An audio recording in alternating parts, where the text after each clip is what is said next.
اعوذ باللہ من الشیطان الرجیم. اوکے، تو باب جو ہے یہ باب امام بخاری نے باندھا ہے کہ فتنوں سے دور بھاگنا یہ دین کا حصہ ہے. تو یہاں اس پر تھوڑا سا غور و فکر کر لیتے ہیں باب پر، ٹھیک ہے.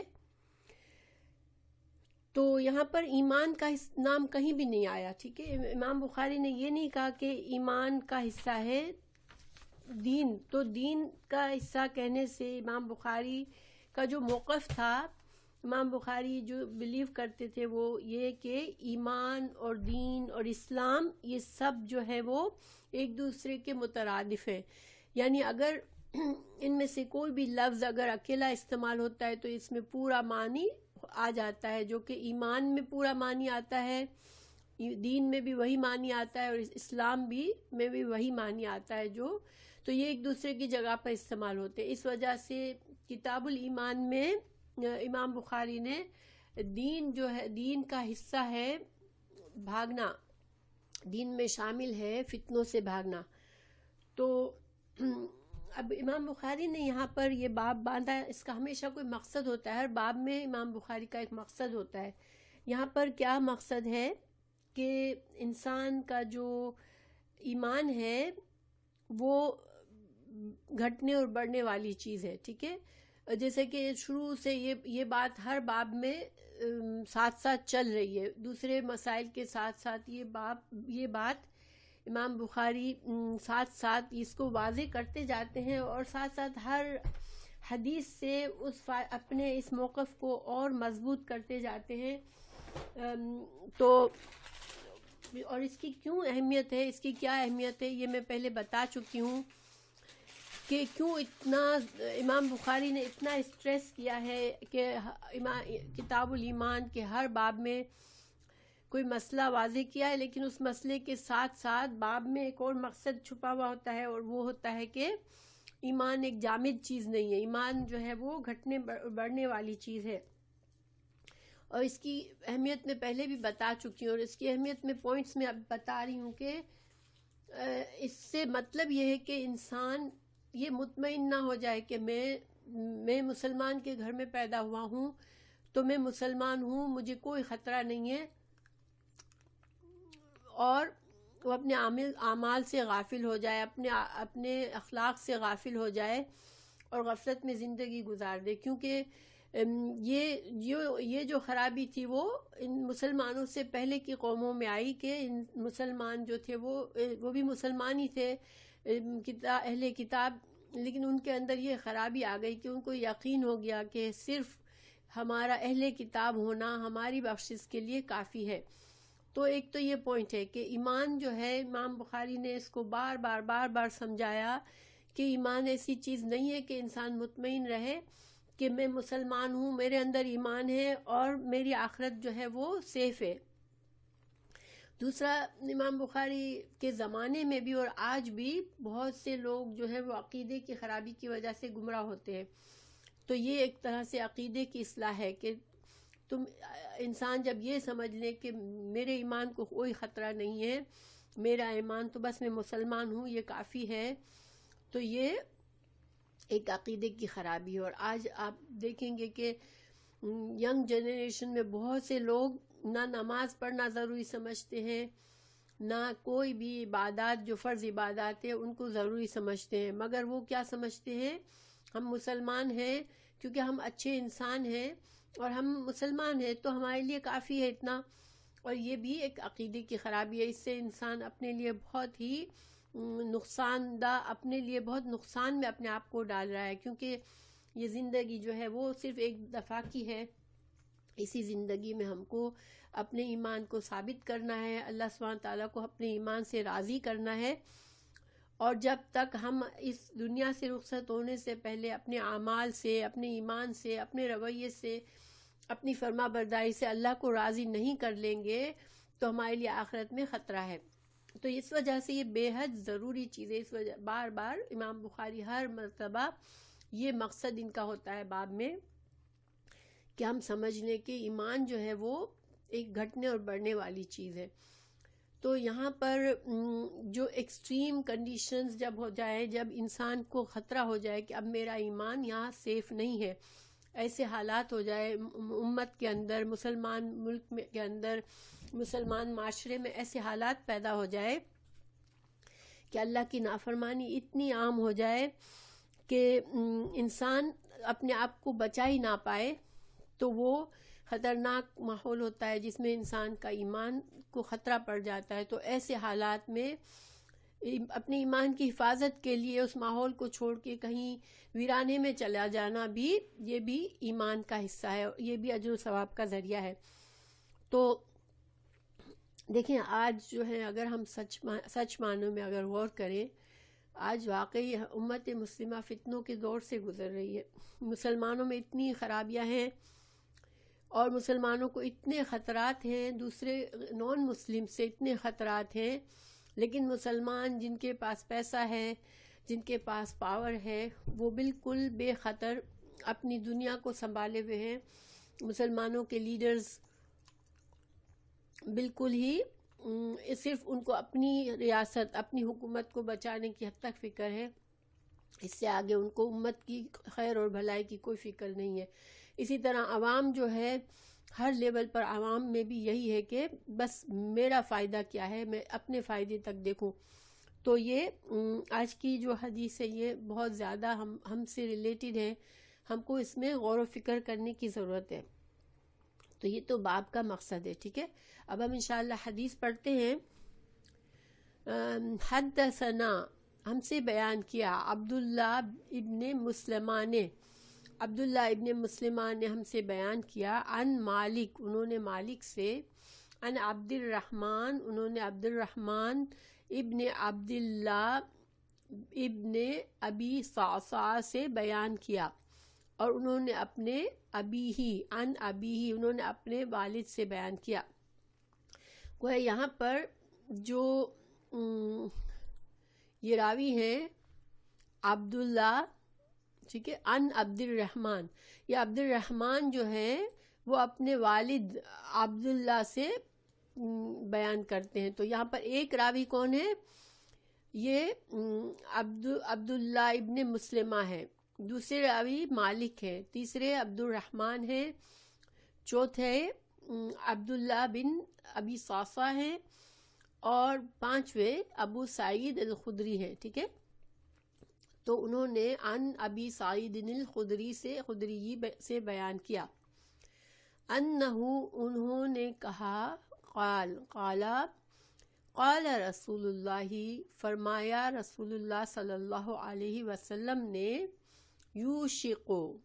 یوشقو جو ہے یہ اس کو افعال مقاربہ کہتے ہیں، یعنی کہ کبھی ایسی بات کرنی ہوتی ہے کہ ان قریب ہمیں کہنا ہے، ابھی یہ زمانہ آنے والا ہے یہ کہنا ہے، تو یوشقو کہہ سکتے ہیں، یعنی کہ قریب کا ہے، قریب ہے، یہ بات قریب ہے، یہ زمانہ قریب ہے، ان یہ یکونا کہ ہوگا، خیر بہترین، مال المسلم، مسلم کا، ایک مسلمان کا، غنم بکریاں، یتبعو وہ پیروی کرے گا ان کی، ان کے پیچھے جائے گا، بہا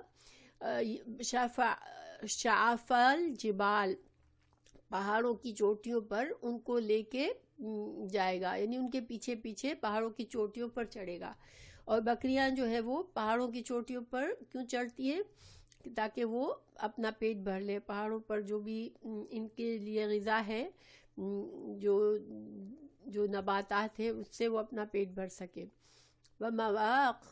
ومواقع، اور جگہوں پر، القطرے، جہاں پر بارش، جن جگہوں پر بارش کی برساتی وادیاں ہوتی ہیں، جہاں پر زیادہ بارشیں ہوتی ہیں، تو ظاہر ہے جب بارش زیادہ ہوگی تو جنگل مطلب ہے جہاں پر زیادہ جنگل ہوں، جہاں پر بہت سارے درخت ہوں، ان جگہوں پر وہ چلا جائے گا، یا پھر وہ بھاگ رہا ہوگا، بے دینی ہی، اپنے دین کو لے کر، من الفتن، فتنوں سے بچانے کے لیے اپنے دین کو وہ بھاگ رہا ہوگا۔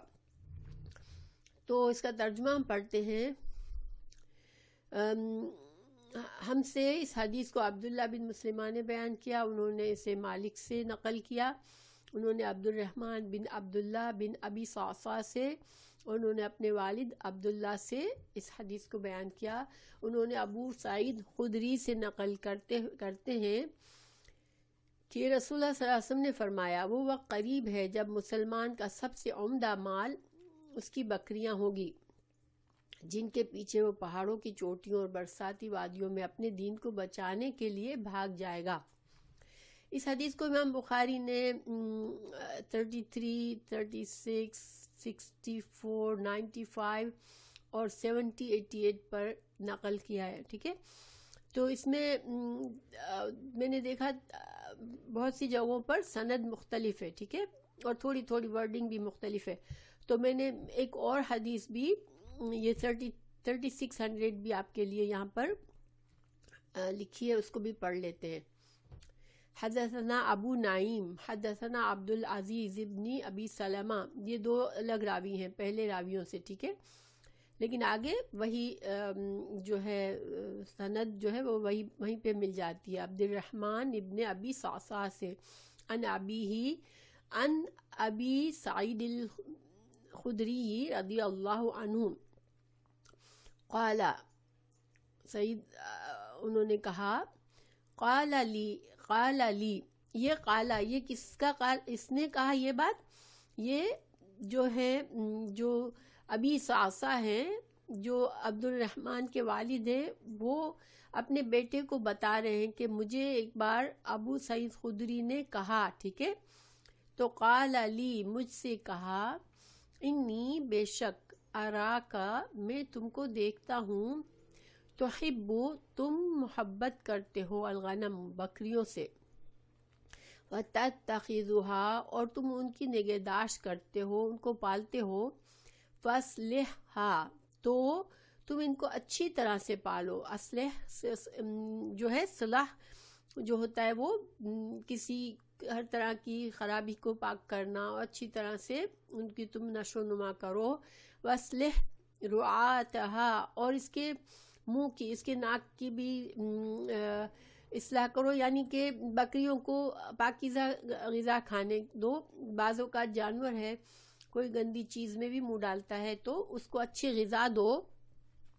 فإنی، تو بیکوز میں نے سنا ہے، ان نبی صلی اللہ علیہ وسلم، میں نے نبی صلی اللہ علیہ وسلم سے سنا ہے، یقول، وہ فرما رہے تھے، یأتی، آئے گا، علی الناس، لوگوں پر، زمان، ایک وقت، تکون، ہوگا، اس وقت ہوگا، الغنم، بکریاں، فیہی، اس دور میں، خیر مال، بہترین مال، المسلم، ایک مسلمان کا جو بہترین مال ہوگا وہ اس کی بکریاں ہوں گی. یتبعو، وہ اس کے پیچھے جائے گا، شعف الجبال، پہاڑوں کی چوٹیوں پر جائے گا، او یا سعف الجبال، یا پھر پہاڑوں کے قریب جائے گا. یہاں پر امام یعنی جو عبداللہ ہیں راوی، ان کو شک ہوا کہ شعف الجبال کہا تھا یا سعف الجبال کہا تھا، یعنی شین سے کہا تھا یا سین سے کہا تھا، کیونکہ شعفہ کا مطلب چوٹی ہوتا ہے اور سعف کا مطلب قریب، یعنی پہاڑوں کے قریب، پہاڑی علاقوں میں. 1 منٹ میں دروازہ بند کر لو.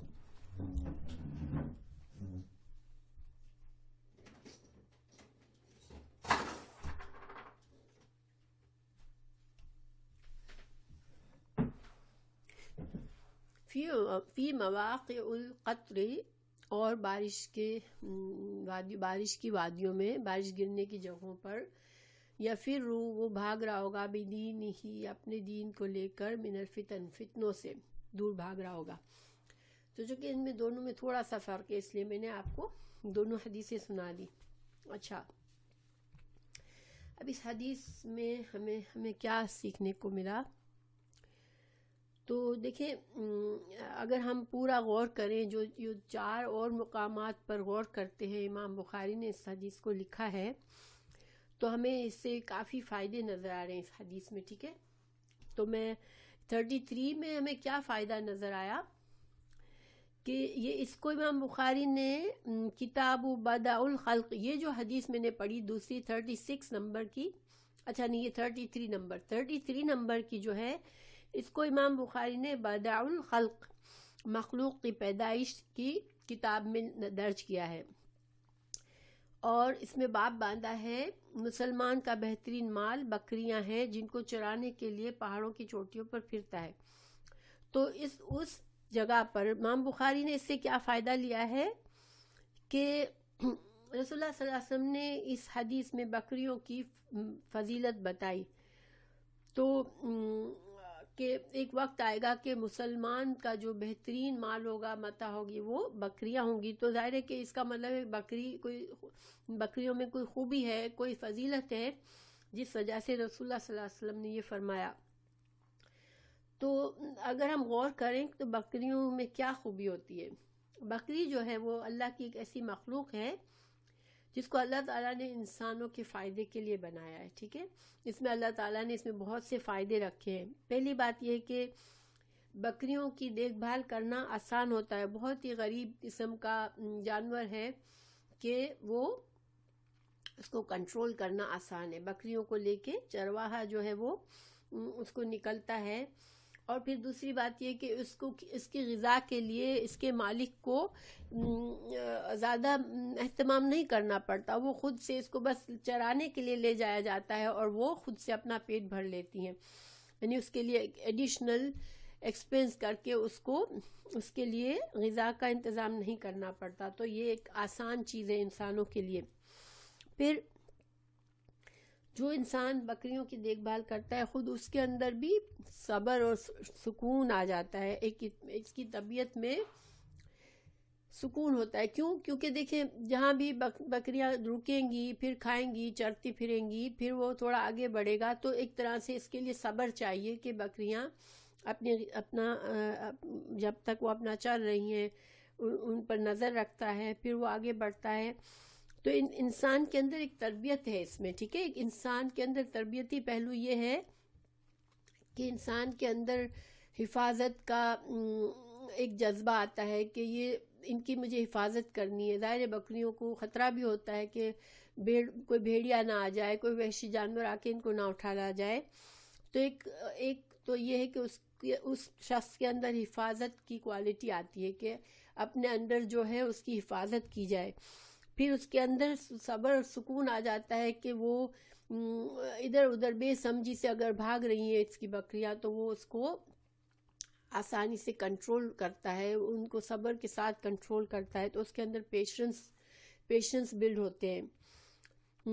اور بکریوں کے جو چرانے کا کام ہے یہ اگر ہم دیکھیں تو انبیاء کرام سے اللہ سبحانہ تعالیٰ نے کروایا۔ حضرت موسیٰ علیہ السلام نے کئی سال تک یہ کام کیا۔ اللہ سبحانہ تعالیٰ نے فرمایا ہم نے تمہاری تربیت کی اور ہم کو جیسا تم کو بنانا تھا اے موسیٰ ہم نے تم کو بنا لیا۔ جب تو کوہ طور پہ جب گئے تو اللہ نے فرمایا کہ اے موسیٰ ہم کو تجھے آزمانا تھا اور تیری تربیت کرنی تھی، اب ہم کو تجھے جیسا بنانا تھا ویسا بنا لیا۔ تو 10 سال تک وہ صحرا میں رہے تھے اور بکریوں کی حفاظت کا کام کیا تھا۔ پھر رسول اللہ صلی اللہ علیہ وسلم نے بھی اپنی زندگی کا آغاز میں جو یہی ذریعہ معاش تھا ان کا بھی کہ بکریوں کو چرایا۔ تو انبیاء کرام اور دوسرے انبیاء کرام سے بھی ہمیں یہ بات ملتی ہے کہ انہوں نے بھی یہ کام کیا ہے۔ تو اللہ سبحانہ تعالیٰ نے یہ کام خاص طور سے انبیاء کرام سے ہی کرایا، تو جس سے حکمت ہمیں یہ پتہ چلتی ہے کہ کیونکہ انبیاء کرام کو اپنی امت کو لے کے چلنا ہوتا ہے، اور امت جو ہے وہ بکریوں کی طرح ہی ہوتی ہے کہ وہ اپنی ادھر چل گئی ادھر چلی گئی، ان کو اپنی جو ہے میرے لیے کیا بہتری ہے اس کا اتنا سینس نہیں ہوتا۔ بہت سے لوگوں کو ان کو راہ پر لانا پڑتا ہے، ان کو سمجھا کر سیدھے راستے پہ رکھنا پڑتا ہے۔ تو یہ ایکوالٹی جو ہے وہ انبیاء کرام میں اللہ سبحانہ تعالیٰ نے اس ذریعے سے اس کام لے کر اس کام سے پیدا کی۔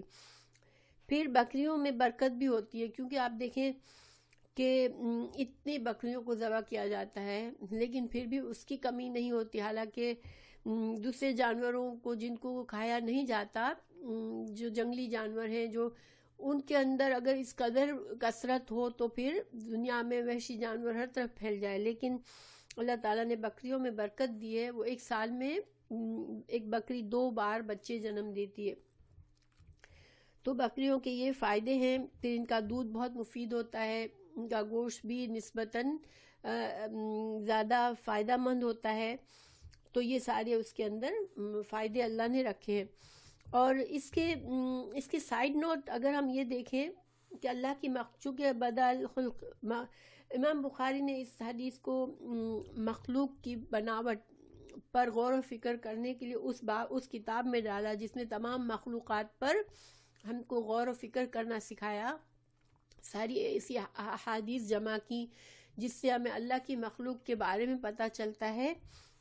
تو اس کا خلاصہ یہ ہے کہ اللہ سبحانہ تعالیٰ کی مخلوق جو ہے وہ اللہ نے جنرلی 3 طرح کی مخلوق پیدا کی. ٹھیک ہے، ایک تو فرشتے ہیں جو کہ جن کا مقصد ہے، اللہ نے ان کا مقصد رکھا ہے، وہ اللہ کے حکم سے اس دنیا کا، اس کائنات کا انتظام چلاتے ہیں، انسانوں کا انتظام چلاتے ہیں.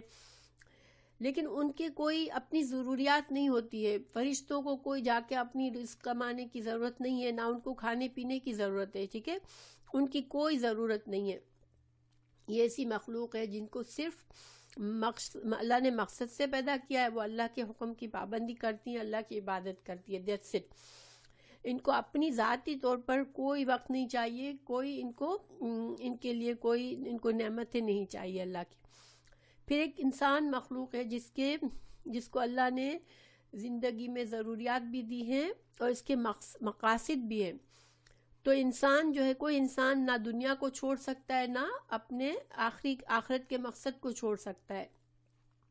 تو یہ مخلوق، انسان کی جو مخلوق ہے، اس کے اوپر نہ صرف ذمہ داریاں ہیں کہ وہ اپنی اس معاشرے کی زندگی میں، اپنی دنیا کی زندگی میں ایک بہترین انسان بن کر رہے، اپنی ضرورتوں کا خیال حلال طریقے سے پورا کرے، اور ساتھ ساتھ اللہ کو راضی کرنے کے کام کر کے اپنی آخرت کو بنائے.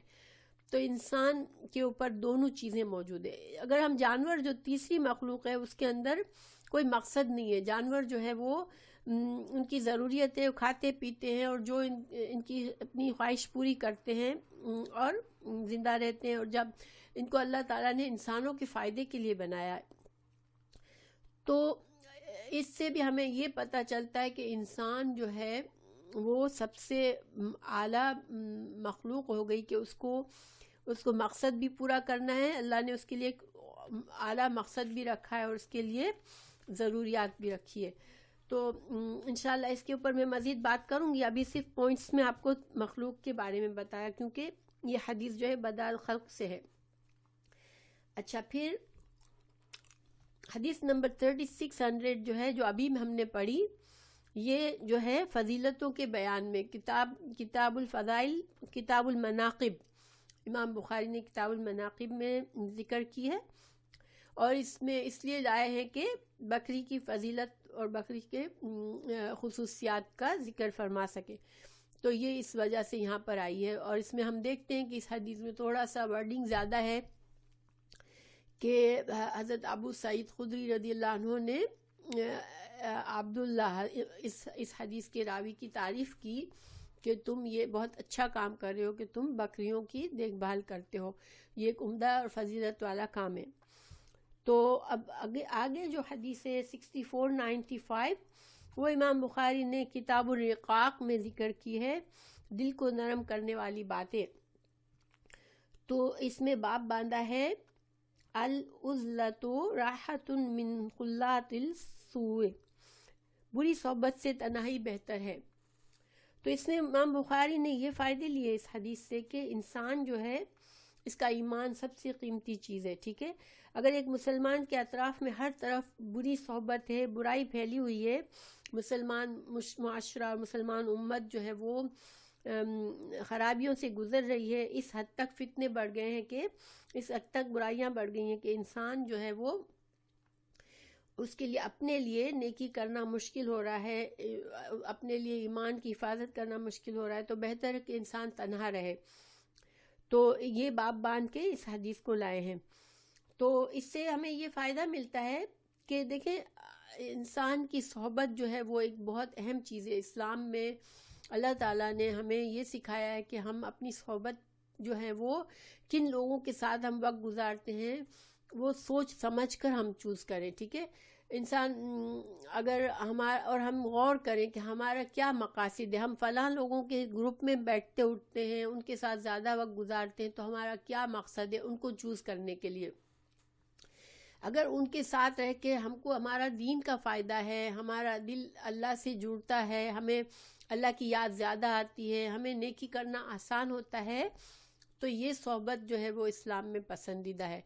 جس صحبت میں رہ کر ہم اللہ سے غافل ہو جاتے ہیں اور ہم دنیا کے رنگینیوں میں زیادہ کھو جاتے ہیں، یا ہمیں زیادہ سے زیادہ ہمیں اپنے نفس کی خواہشات کی طرف چلے جاتے ہیں، تو وہ صحبت بظاہر ہمیں فن لگتی ہے کہ یہ بہت اچھے لوگ ہیں، ہمیں ان کے ساتھ بڑا دل لگتا ہے، ہمیں مزہ آتا ہے، لیکن وہ صحبت ہماری آخرت کے لیے اچھی نہیں ہے. تو ایک مومن جو ہے با مقصد ہوتا ہے، وہ اپنی صحبت کو اس لحاظ سے چوز کرتا ہے کہ اس کی آخرت کا نقصان کسی طرح سے نہ ہو. دیکھیے یہ نیچرل بات ہے کہ جب ہمارے ساتھ ہوتا ہے، ہم جب کچھ ایسے لوگوں کے ساتھ ہوتے ہیں جو بہت اللہ کے قریب رہنا پسند کرتے ہیں، دین کی باتیں اچھی باتیں بتاتے ہیں، اگر کبھی ان کے ساتھ بیٹھتے ہیں تو پھر ہم کو کچھ نہ کچھ اچھا سوچ کر ہم وہاں سے اٹھتے ہیں. ان کی صحبت سے جب جاتے ہیں تو ہمارے اوپر کچھ نہ کچھ اچھا اثر آیا ہوا ہوتا ہے. لیکن اسی طرح کچھ ایسے لوگوں کے ساتھ کچھ وقت گزارتے ہیں جو بالکل مست ہیں، دنیا میں غافل ہیں، انجوائمنٹ اور تفریح اور جو بھی چیزیں آپ کے دل کو بس خوش کرتی ہیں وہی کرنا ہے، اور کوئی فکر نہیں آخرت کی. اگر ان کے ساتھ ہم وقت گزارتے ہیں تو پھر ہمیں بھی ہم اس محفل سے جب ہم اٹھتے ہیں تو ہم کچھ لے کر نہیں اٹھتے. ہمارے دل میں کوئی بھی اچھی فیلنگ جو ہمارے اصلاحی فیلنگ کوئی بھی نہیں ہوتی ہمارے اندر. ٹھیک ہے، تو ایک مومن جو ہے وہ اپنی صحبت کو سمجھداری کے ساتھ چوز کرتا ہے.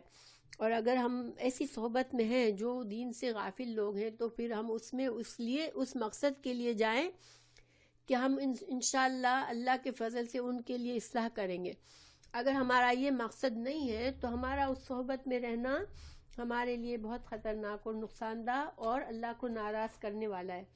تو ہمیں یہ سوچنا چاہیے کہ جب بھی آپ ایسے ماحول میں اپنے آپ کو ڈالتے ہو جہاں پر اللہ سے غافل لوگ ہیں اور آپ کو وہاں دل لگ رہا ہے، تو آپ پوچھیں کہ آپ کا دل کیوں لگ رہا ہے. اگر آپ یہ جانے کی یہ وجہ ہے کہ آپ انشاءاللہ ان کی اصلاح کریں گے، ان کو کوئی نہ کوئی اچھی بات بتائیں گے، تو انشاءاللہ یہ آپ کے لیے اجر و ثواب ہے. اگر یہ نیت نہیں ہے آپ کی اور آپ صرف فن کے لیے جا رہے ہیں تو بہتر ہے کہ آپ اپنے اوپر غور کریں کہ میں کیا کر رہی ہوں، میں اپنا قیمتی وقت کن چیزوں میں ڈال رہی ہوں. اچھا، پھر حدیث نمبر 788 جو ہے امام بخاری نے کتاب الفتن میں اس کو درج کیا ہے اور باب باندھا ہے اذا بقی فی حصالۃ من الناس، جب کوئی برے لوگوں میں رہ جائے تو کیا کرے. یعنی کہ جب اس قدر برائی ہے ہر طرف کہ ہمیں کوئی اچھی صحبت ملتی نہیں، اب کیا کرے انسان ایسے میں. تو اس حدیث کی روح سے پھر ایسے میں بہتر ہے کہ انسان اس سے دور رہے. اگر وہ مضبوط نہیں ہے، اگر اس کے اندر اتنی طاقت نہیں ہے کہ وہ دوسروں کی اصلاح کرے، تو پھر وہ ان برائیوں سے اپنے آپ کو بچائے اور اس سے الگ ہو جائے. تو یہ سارے مقاصد سے امام بخاری اس کو لائے ہیں. انشاءاللہ میری آواز صحیح آ رہی ہوگی آپ لوگوں کو، مجھے ذرا سا کنفرم کر دیں. اوکے، الحمدللہ. اچھا، اب ہم تھوڑا سا اس پر زیادہ غور و فکر کرتے ہیں کہ یہ فتنہ کیا ہوتا ہے، کہ جب فتنے کا دور ہو تو تم بھاگو. تو فتنہ کیا چیز ہے؟ ٹھیک ہے، فتنہ فاتنون، فتن سے ہے. اس کے کئی معنی بنتے ہیں. آگ میں ڈالا جانا، کسی کو آگ میں ڈالا جاتا ہے، جیسے حضرت ابراہیم علیہ السلام کو آگ میں ڈالا گیا تو اللہ تعالیٰ نے یہ لفظ استعمال کر کے بتایا کہ انہوں نے اس کو فتنے میں ڈالا. اچھا، اسی طرح عذاب کے مطلب میں بھی آیا ہے قرآن میں، کسی کو عذاب دیا جاتا ہے، جیسے کہ ذوقوا فتنتکم، اللہ تعالیٰ نے فرمایا تم اپنی سزا بھگتو. اپنی شرارتوں کا مزہ چکھو. تو اسی طرح فتنے کا لفظ ان چیزوں پر بھی بولا جاتا ہے جو کہ عذاب کا باعث بنتی ہے. ٹھیک ہے، یعنی کہ جو ایسی چیزیں جو انسان کو مصیبت میں ڈال دے، انسان کو تکلیف میں ڈال دے. اللہ تعالیٰ نے فرمایا الا فی الفتنۃ سقطوا، دیکھو یہ آفت میں پڑ گئے، یہ لوگ اپنے رویوں سے، اپنے غلط چوائسز سے آفت میں پڑ گئے. تو یہاں پر آفت میں پڑ جانا جو ہے وہ فتنے کے طور پر استعمال ہوا. اسی طرح فتنہ کا لفظ جو ہے وہ امتحان اور آزمائش کے معنی میں بھی قرآن میں استعمال ہوا ہے. اللہ تعالیٰ نے فرمایا وَفَتَنَّاكَ فَتُونًا. اللہ تعالیٰ نے حضرت موسیٰ علیہ السلام سے فرمایا کہ ہم نے تمہاری کئی بار آزمائش کی. پھر جو قرآن میں بلا کا لفظ ہے وہ بھی فتنے کے معنی میں استعمال ہوتا ہے. تکلیف اور آزمائش دونوں قسم کی حالت پر بولا جاتا ہے. اچھا، فتنہ جو ہے وہ گویا فتنے کے دو میجر معنی ہے، ایک تو تکلیف اور بے حد تکلیف، عذاب، مصیبت، اور ایک آزمائش. ٹھیک ہے، ان دونوں معنوں میں فتنہ استعمال ہوتا ہے.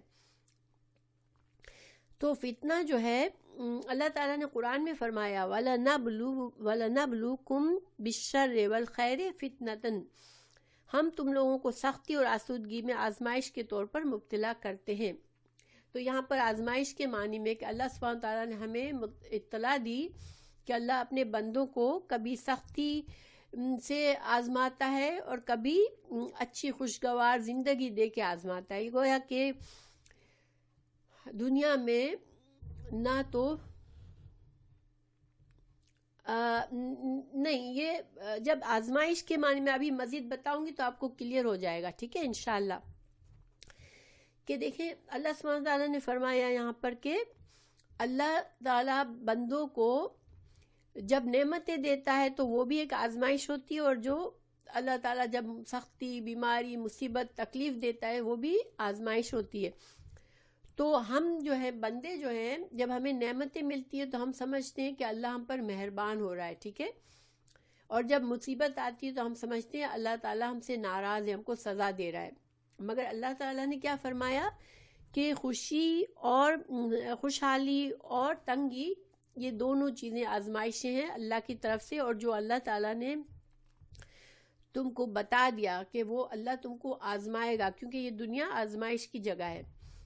پھر اللہ تعالیٰ نے اسی طرح فرمایا کہ حسب الناس ان یترکوا ان یقولوا آمنا وهم لا یفتنون، یہ کیا لوگ یہ خیال کیے ہوئے ہیں کہ صرف یہ کہنے سے کہ ہم ایمان لے آئے تو چھوڑ دیے جائیں گے اور ان کی آزمائش نہیں ہوگی. کہ اللہ تعالیٰ نے ہمیں یہاں واضح طور پر بتا دیا کہ تم صرف یہ نہ سمجھو کہ ہم نے تو کلمہ پڑھ لیا، ہم مسلمان ہیں تو بس اب خیر ہی خیر ہے، دنیا میں بھی اللہ تعالیٰ ہم کو اپنی رحمت دے گا اور آخرت میں بھی اپنی رحمت دے گا. تو ایسے نہیں، اللہ تعالیٰ فرما رہے ہیں کہ تم کو چھوڑا نہیں جائے گا. تم اگر کہتے ہو، ایمان کا دعویٰ کرتے ہو تو اللہ تم کو آزمائے گا. ٹھیک ہے، کہ تم جو دعوے میں کتنے سچے ہو. تو ایمان جو ہے وہ ایک ایسی چیز ہے جس کو ثابت کرنا ہے ہم کو کہ ہاں اللہ ہم تیرے فرما بردار ہیں، ہم تجھ پر ایمان لاتے ہیں. تو پھر ہمیں اب اللہ کی طرف سے جو بھی آزمائش آئے اس پر ثابت قدمی اور صبر اور شکر کرنا ہے. کیونکہ قرآن میں اللہ تعالیٰ نے ہمیں سکھا دیا کہ جب تم پر آزمائش آئے تو تمہیں کیا کرنا ہے، صبر اور شکر سے مقابلہ کرنا ہے اور اللہ سے مدد مانگنی ہے.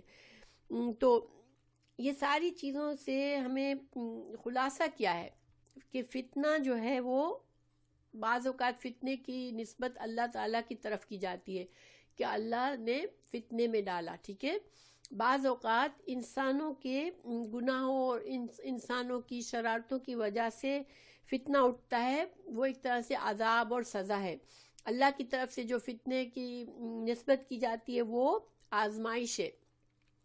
اور جو فہمین آپ پوچھ رہے ہیں کہ اچھی میننگ میں کیا ہے، تو اللہ کی طرف سے جب فتنہ ہوتا ہے تو وہ اچھے میننگ میں ہوتا ہے، اور جب بندوں کی طرف سے فتنہ اٹھتا ہے تو وہ خراب میننگ میں ہوتا ہے. ٹھیک ہے، اب آئی ہوپ یہ کلیئر ہوگا.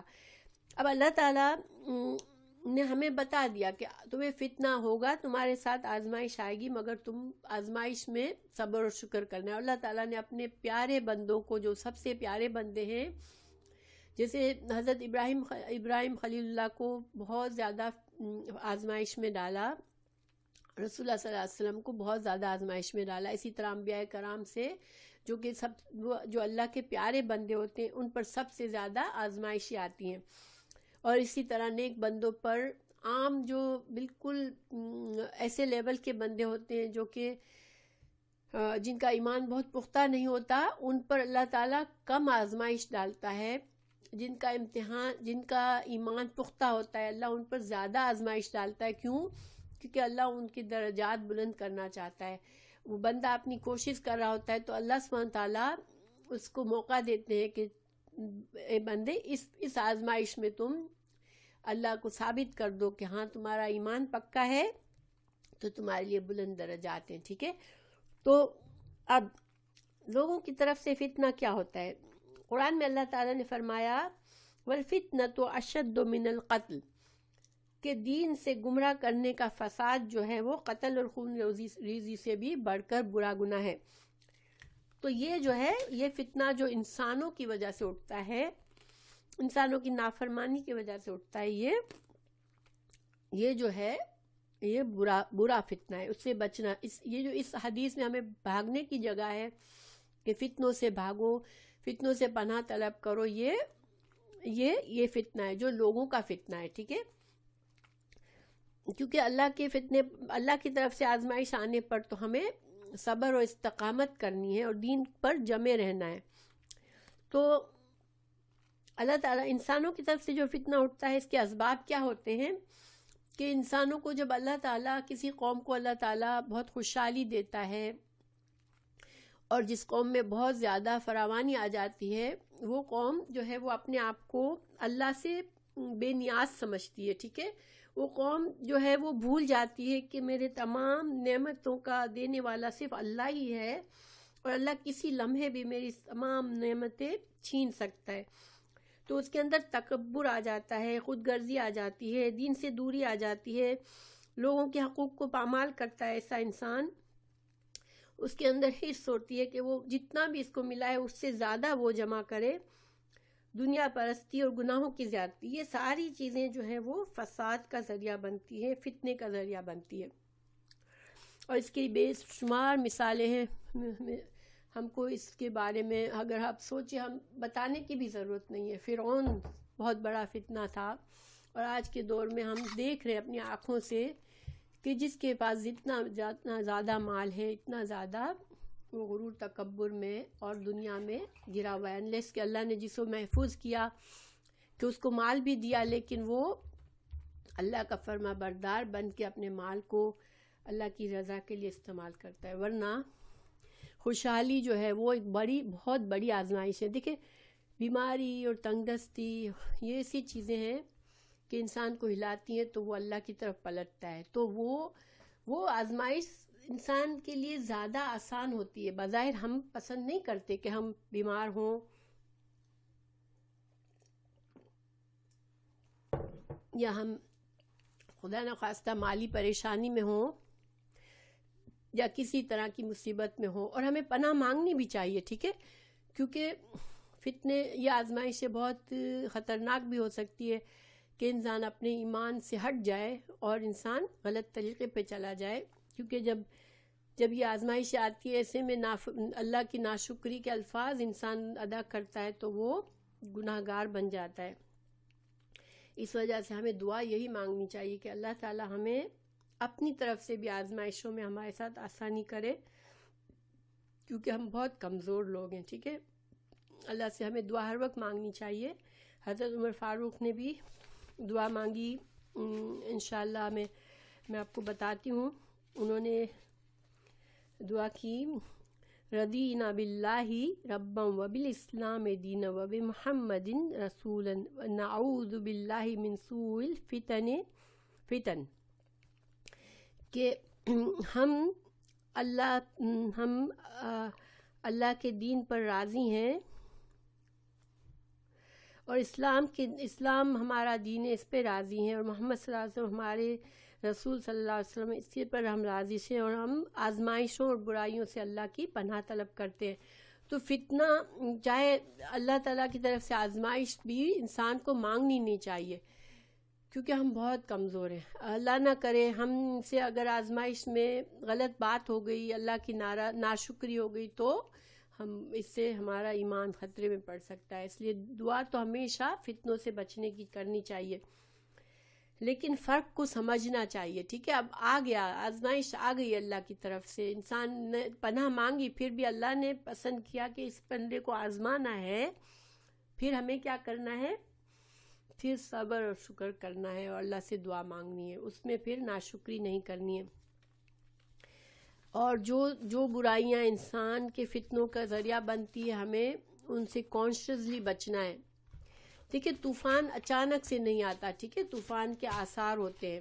اگر ہماری طرف ہمارا دل، ہمیں ہر وقت چیک کرنا چاہیے، میرا دل کن چیزوں میں خوش ہوتا ہے، مجھے ہر وقت انٹرٹینمنٹ چاہیے، مجھے ہر وقت فریڈم چاہیے، مجھے ہر وقت اپنی من مانی کرنی ہے، مجھے دین کی باتوں میں اتنا مزہ نہیں آتا، مجھے نمازوں میں بہت زیادہ میرا دل نہیں لگتا، تو یہ خطرناک بات ہے۔ اس میں ایک مومن کبھی بھی غافل نہیں رہتا، اور ہم کو اپنے نماز ایک آئینہ ہے، ہمیں اپنی ہر نماز کے بعد اور نماز کے دوران میں غور کرنا ہے کہ میرا دل کتنا اللہ کی طرف ہے، اور جتنی بار میرا دل بھٹکے، جتنی بار میرے دل میں کوئی برا خیال آیا یا کوئی بھی دنیا کا خیال میں بزی ہو گئی، تو مجھے اپنے آپ کو دوبارہ نماز کی طرف متوجہ کرنا ہے، اللہ کی طرف متوجہ کرنا ہے، کیونکہ ایمان بہت قیمتی چیز ہے۔ ہم اس کی اگر فکر نہیں کریں گے تو یہ ہمیں پتہ بھی نہیں چلے گا، اور یہ ایمان ضائع ہوتا جائے گا، اور جس کا ایمان کمزور ہو جاتا ہے وہ بہت جلدی فتنوں میں پڑ جاتا ہے۔ تو اللہ سبحانہ تعالیٰ ہم سب کو محفوظ رکھے، اور ہمیں اللہ تعالیٰ فتنوں سے بچائے، اور ہمیں ایمان کی قدر سکھائے۔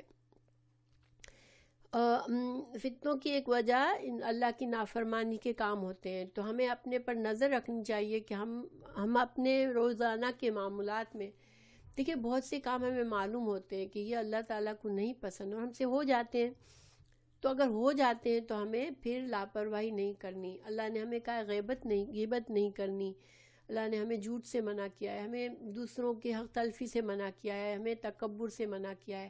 تو یہ چیزیں ہو جاتی ہیں ہم سے، انسان بہت کمزور ہے، تو ہمیں اس سے غفلت نہیں کرنی چاہیے، ہمیں فوراً سے اللہ کی طرف پلٹنا چاہیے، اور اللہ سے معافی مانگنی چاہیے۔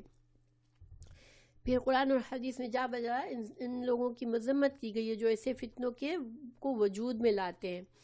تو رسول اللہ صلی اللہ علیہ وسلم نے اس حدیث میں بھی ہمیں یہ سکھایا کہ فتنوں کا دور جو ہے امت پر آئے گا، جس میں انسان کے اپنے دین کی حفاظت کے لیے اس کو کوئی چوائس نہیں رہے گی، ویرانوں میں جا کر وہ رہنا پڑے گا، اسے وہ بہتر ہوگا اس کے لیے۔ لیکن دیکھیں یہ وقت جو ہے نا اچانک سے نہیں آ جاتا۔ آج اگر ہم غور کریں، آج ہم واقعی میں فتنوں کے دور میں ہیں، لیکن اللہ نے ہمیں اچھا رکھا ہے، الحمدللہ ہم ایک محفوظ ماحول میں رہ رہے ہیں، اور ہمیں سنتے ہیں، ہم خبریں سنتے ہیں، ہم باتیں دیکھتے ہیں، مگر اللہ کا فضل ہے کہ ہم پر اللہ نے ہمیں کرم کیا ہے۔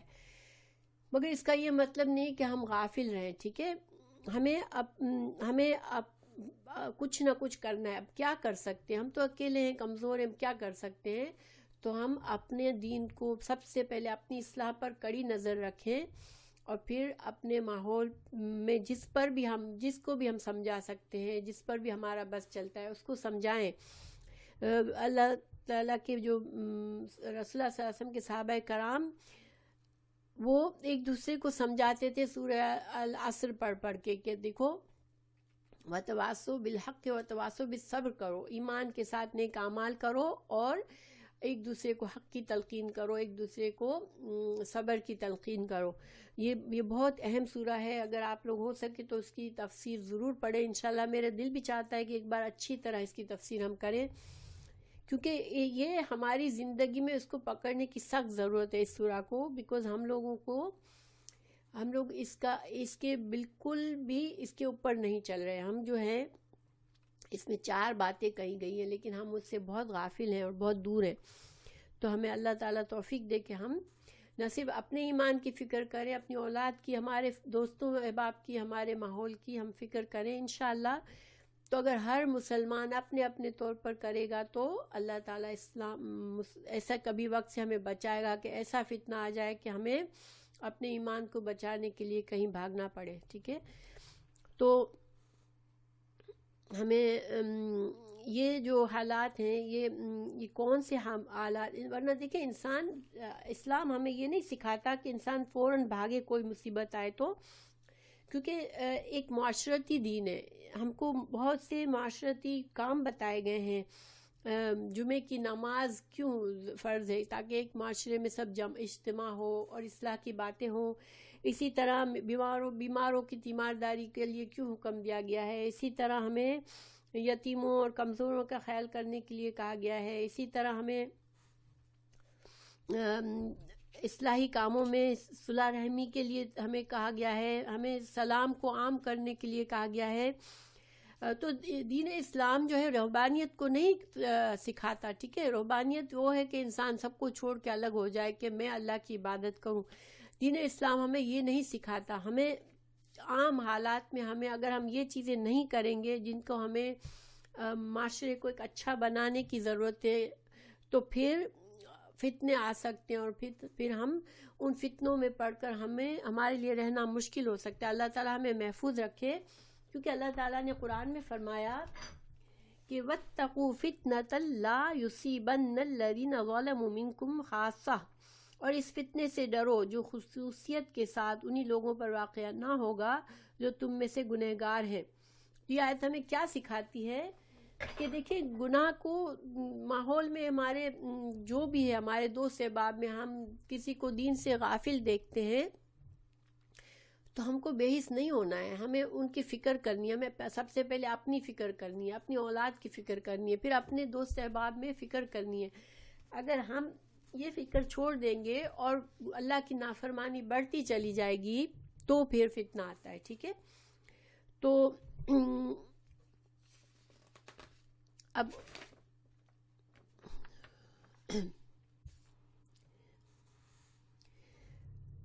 اب خلاصہ ہم نے کیا سیکھا کہ دیکھیں